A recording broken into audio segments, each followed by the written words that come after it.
বাংলাদেশ জাতীয়তাবাদী দল বিএনপি ভূমিধস জয়লাভ করেছে। 18 কোটি মানুষের প্রত্যাশা আমাদের জনাব তারেক রহমান উনি 25শে ডিসেম্বর বাংলাদেশে আসার পর থেকে 18 কোটি মানুষের স্বপ্ন নিয়ে উনি কাজ করছেন। সেই সাথে অনেকদিন পর উৎসবমুখর পরিবেশে বাংলাদেশে ভোট হয়েছে, স্বতঃস্ফূর্তভাবে মানুষ অংশগ্রহণ করেছে। এবং শুধু তাই না, গত 17 বছরে বিভিন্ন বঞ্চনা, বিভিন্ন অপশাসনের থেকে মানুষ মুক্তি পেয়ে বিএনপির প্রতি মানুষের যে প্রত্যাশা, আমি বিশ্বাস করি তারেক রহমান নির্বাচনে যে প্রতিশ্রুতি দিয়েছেন শুধু তাই নয়, এবং উনি যেটা অন করেন সেটাই উনি বিশ্বাস করেন, সেটাই উনি করেন। এবং আমি বিশ্বাস করি বাংলাদেশ জাতীয়তাবাদী দল জনাব তারেক রহমানের নেতৃত্বে বাংলাদেশে মানুষের দুঃশাসন দূর করতে, আইনের শাসন প্রতিষ্ঠা, গণতান্ত্রিক বাংলাদেশ, মানবিক, নিরাপদ এবং সকল মত, শ্রেণী, ধর্ম, বর্ণ নির্বিশেষে সবার জন্য নিরাপদ এবং গণতান্ত্রিক বাংলাদেশ হয়ে উঠবে, এটি আমাদের প্রত্যাশা। সারা বাংলাদেশের জনগণের জন্য সবাই তাকিয়ে আছে সুস্থ সুন্দর সবার জন্য একটা উপভোগ্য বাংলাদেশ গড়ে তোলার জন্য।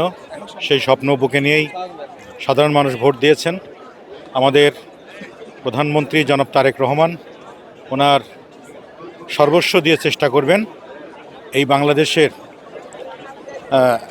সকল মানুষকে নিয়ে যেন সুস্থ সুন্দর সবুজ একটি বাংলাদেশ গড়ে তুলতে পারে, যেখানে সবার জন্য মুক্ত, সবার জন্য একটা বসবাসযোগ্য বাংলাদেশ হতে পারে। সেই জন্য আজকে আনন্দের জোয়ারে কথা বলার ভাষা হারিয়ে ফেলেছি। আল্লাহ পাক আমাদের সহায় হোক, আমরা যেন আমাদের প্রধানমন্ত্রী জনাব তারেক রহমানের হাতকে শক্তিশালী করবার জন্য যে যেখানতে পারি সহযোগিতা করি। যে গণতান্ত্রিক ভোটাধিকার সেটি ফিরে পেয়ে গণমানুষের প্রত্যক্ষ ভোটে আজকে নবনির্বাচিত একটি সরকার গঠিত হলো। আমরা অভিবাদন জানাচ্ছি যারা রাজপথের সংগ্রামী মানুষ ছিলাম, যারা দীর্ঘ সংগ্রাম করেছি এদেশের গণমানুষের ভোটাধিকার ফিরিয়ে দেওয়ার জন্য, বিশেষত তারুণ্যের ভোটাধিকার ফিরিয়ে দেওয়ার জন্য। তারুণ্যের প্রতিনিধি হিসাবে আমি তাদেরকে শুভাশিস জানাচ্ছি এবং আমরা বিশ্বাস করি এই নবগঠিত সরকারের মাধ্যমে বাংলাদেশের যে গণতান্ত্রিক ব্যবস্থা আবারও বাংলাদেশের মাটিতে আবারও আমরা সেই পূর্ণ গতিতে দেখব।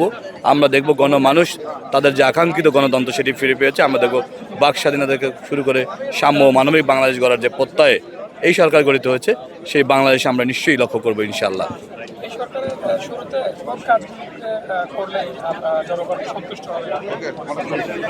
দেখুন, স্বভাবত কারণে বাংলাদেশের মানুষ স্বাধীন চেতা, কারণ আমরা স্বাধীন সার্বভৌম বাংলাদেশটি পেয়েছি।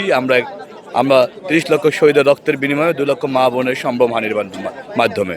সুতরাং আমি বিশ্বাস করি গণতান্ত্রিক বাংলাদেশে গণতান্ত্রিক মানুষগুলো তাদের গণতান্ত্রিক যে অধিকারগুলো, সাংবিধানিক অধিকারগুলো, বিশেষত মৌলিক অধিকারগুলো, সেগুলো নিশ্চিত করলে এই গণমানুষ এই সরকারের প্রতি পূর্ণ আস্থা রাখবে।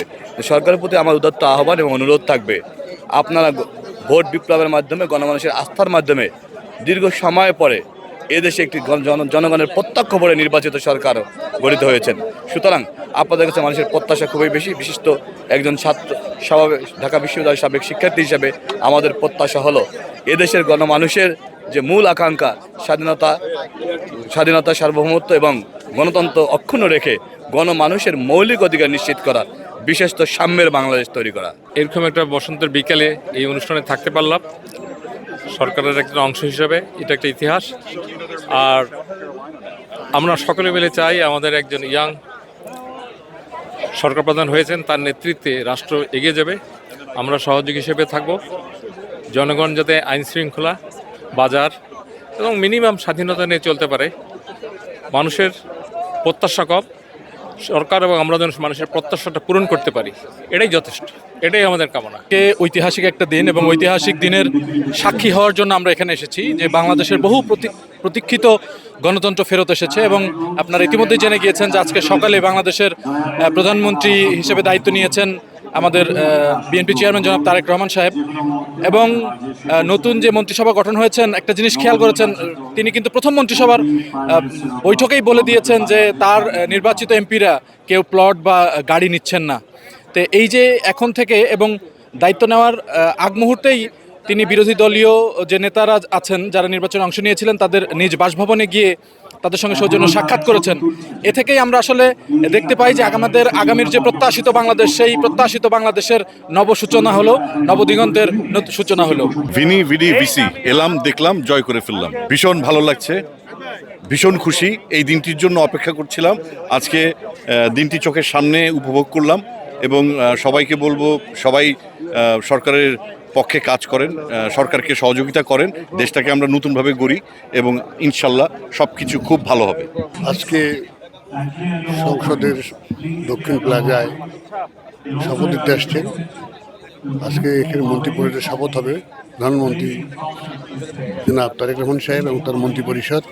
আমরা আশাবাদী যে সুন্দর সুস্থ দেশ পরিচালনা হবে এবং যেহেতু ওনার মা প্রধানমন্ত্রী ছিল, বাবা প্রেসিডেন্ট ছিল, নিশ্চয়ই উনি সেই অভিজ্ঞতা থেকেই দেশ চালাবেন। ধন্যবাদ।